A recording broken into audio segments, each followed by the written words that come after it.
नमस्कार सबैजनालाई, म हसन राजा।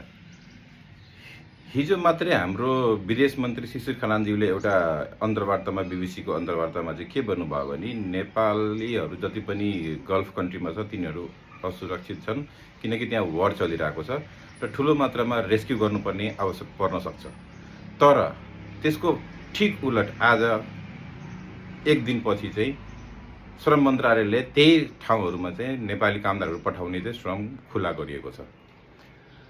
म यो भन्न चाहन्न कि किन गरिएको छ भनेर, किनकि काम गर्न मान्छेहरू यहाँ काम छैन, बेरोजगारी छ, आफ्नो घर परिवार पाल्नुपर्छ, त्यो जानैपर्छ। तर अहिले फिलहाल अवस्था चाहिँ युद्ध पुरै रोकिएको छैन र जे पनि हुनसक्छ। मान्छे रेस्क्यु गर्ने बेलामा मान्छेले यहाँबाट फेरि पठाउने खोजिया छ। त्यो चाहिँ यो निर्णय चाहिँ सरासर गलत हो अहिलेको सरकारलाई। र अर्को कुरा, नेपालीहरू गल्फ कन्ट्रीमा जानलाई 1,50,000 देखि 3 लाखसम्म 3.5 लाखसम्म तिर्छन् मेन पावरलाई, र दिनको 2500 जना नेपाली जान्छ भने यो कम्तीमा 38 देखि 40 करोड पैसा हुन्छ जुन नेपालीहरूले बुझाउँछन् मेन पावरमा नेपालबाट बाहिर जानलाई।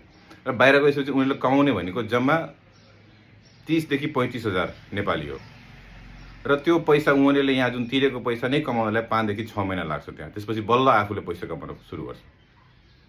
यो एउटा गम्भीर समस्या हो। यो नेपालको नयाँ सरकारले चाहिँ यसलाई चाहिँ एड्रेस गरोस्, यो मेरो व्यक्तिगत चाहना हो।